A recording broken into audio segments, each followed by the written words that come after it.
Dr. Dishang Patel, who is a diabetologist from Baroda, is putting the article forward. Is COVID-19 severity tripled in diabetes community? Dishang, you can share slides till time. Yeah, a prospective analysis of pandemic's impact in type 1 and type 2 diabetes.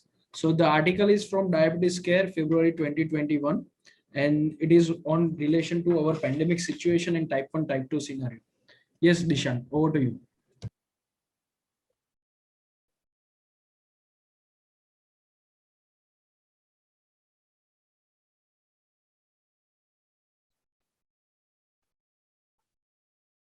Dr. Dishang, your voice is not audible. Yeah. Your slides are visible, your voice is not there. You have to unmute the thing. Unmute, please. Yeah, you are there. So I am audible now? Yes, and slides are best visible. Yeah. So thank you very much, Dr. Yas Patel and Dr. Mayur sir, for inviting me for the monthly diabetes review.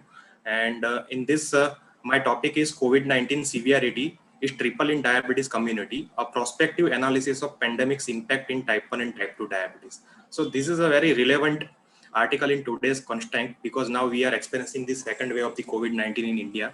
So we'll see how the COVID-19 can impact the patients who are having type 1 and type 2 diabetes.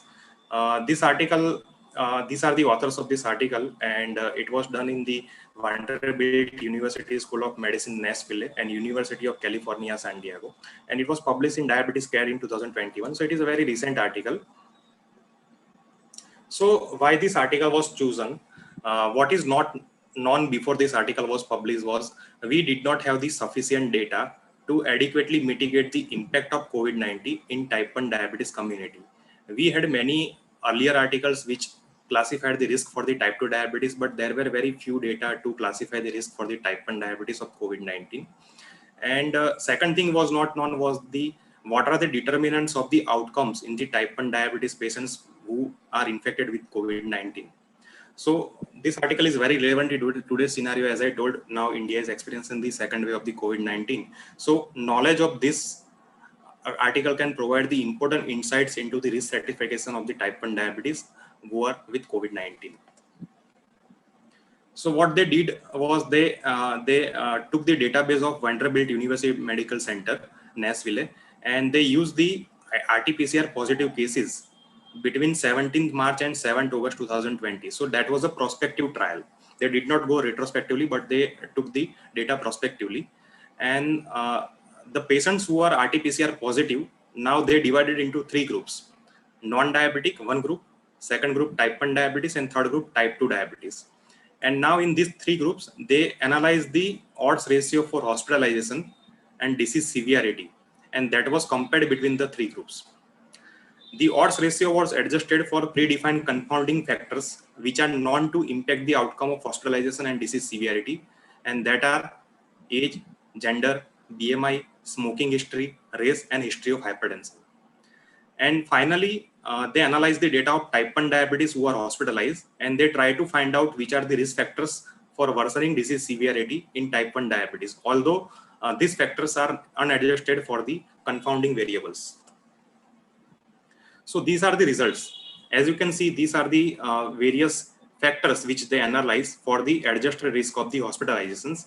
So as we can expect, the smoking, high BMI, hypertension, gender, and the age are the important risk factors which ultimately impact the hospitalizations rate. But what is important is here is the diabetes category. When they compare the type 2 diabetes with patients who are not diabetes, the odds ratio for the hospitalization was 3.36. So they had a 3.3 times higher risk of hospitalization as compared to the non-diabetic population. And when they compared the type 1 diabetes with the non-diabetic, the risk of hospitalization was 3.9. So both the groups had a almost similar odds ratio as compared to the non-diabetic population for the hospitalizations. Similarly, they also analyzed the adjusted odds ratio for the disease severity. Here also you can see the type 2 diabetes patients had an odds ratio of 3.42 as compared to non-diabetic population. And similarly, type 1 diabetes also had the odds ratio of 3.35 as compared to the non-diabetic population. So here also, both the type 1 and type 2 had an almost similar odds ratio of disease severity as compared to the non-diabetic population. So after this analysis, what they did was they analyzed the type 1 diabetes patients who were hospitalized, and they tried to find out which are the risk factors which can ultimately impact the risk of hospitalizations. So unfortunately, in this type 1 diabetes cohorts which were analyzed for the hospitalizations, only 40 patients were there who were hospitalized. So we had a very limited data for identifying the risk factors. But although they tried, and they find out these 5 risk factors which are statistically important, which can impact the hospitalizations in the type 1 diabetes patients. And these are previous diagnosis of hypertension, taking any hypertensive medication other than ACE inhibitors or ARBs, higher last HbA1c level, having at least 1 DK admission in the last 1 year, and not using the continuous glucose monitoring. So they identified these 5 factors which ultimately impacted the risk of hospitalization in this 40 type 1 diabetes patients. So to conclude, after adjustment for the age, race, and other risk factors, the odds ratio of the COVID-19 related hospitalization and greater illness severity for patients of type 1 diabetes was 3 to 4 higher than patients without diabetes. This increased risk was approximately same as that of the type 2 diabetes.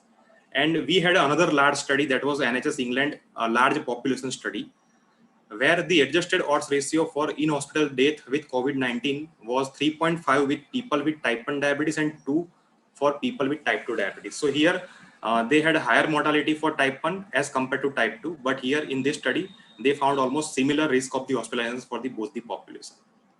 The rate of the hospitalizations for the type 1 diabetes patients below 40 years of age was found between 15 and 22%, which was considerably greater than the 5% risk which is seen in this age group of less than 40 years who are non-diabetic. So that is very important. Even in the younger age group population, the risk of the hospitalization is very high when the patients have a type 1 diabetes.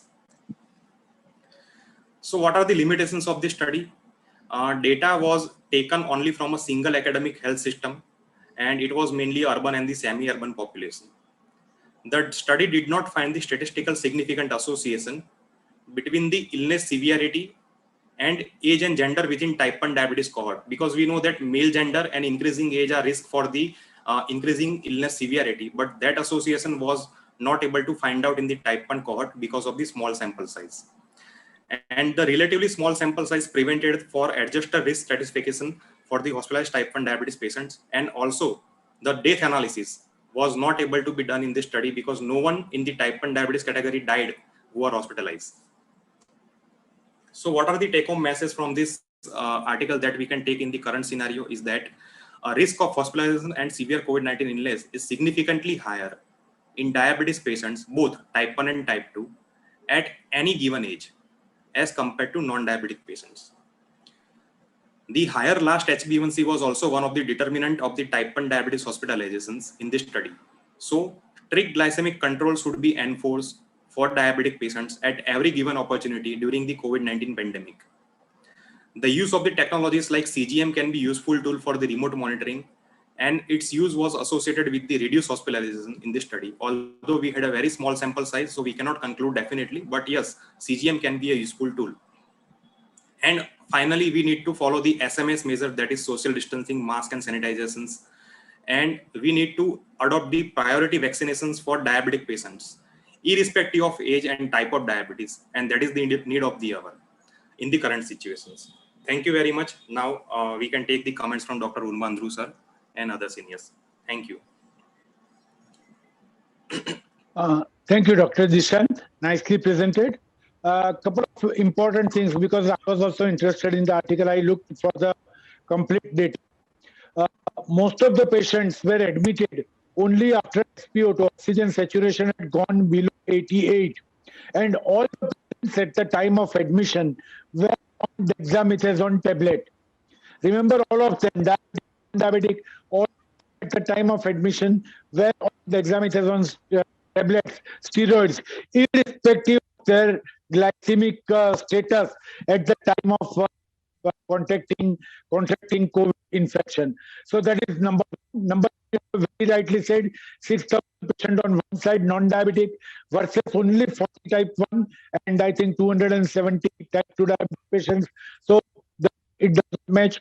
Third thing, those who are non-diabetic, there was 4.2% mortality. in-hospital mortality, while 40 type 1 diabetic patients admitted had practically zero mortality. So it was very difficult to find out any conclusion that those patients were very brittle, uncontrolled HbA1c, history of ketosis in the past. Yes, they all have a severe infection, require hospitalization, but none of them compared to the non-diabetic population. So if you look at our real world scenario, at least in India, we are generally starting steroids on 5th or 6th day of first week. Number one. Number two, most of our patients, I'm very sorry to say, but most of our patients are discharged with very high blood sugar at the time of discharge from COVID infection. And yet, we have not seen a very high mortality in uncontrolled diabetes. So, I'm not sure to rely upon these things, except for the last statements that you very correctly said. SMS has to be strongly implied. And for Indian setup, we have to make an exception, and all, especially type 1 diabetic, whatever the age, must be vaccinated as if they are more than 60-year-old at a high. Something which we must insist upon. Over to Dr. Yash.